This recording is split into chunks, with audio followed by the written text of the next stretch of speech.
Malayo nga talaga ang buhay ko sa Las Vegas at sa Pilipinas. Guys, tinan nyo. Di ka magugutom dito. Ang dami nilang pagkain. Ayan, oh. Tinan mo naman. Oh.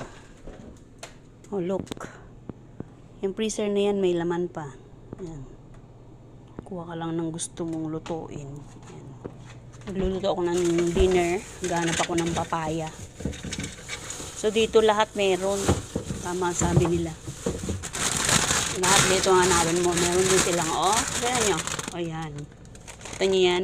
My favorite alugbat. Then, may upo din sila, oh. Yan. See that? Yan. Ay, naku Lord. Kita mo yan. Kaya lang ang lamig. Pero maano ko rin yan. Nakaka-adapt din ako sa weather na yan. Kagigising ko lang, guys.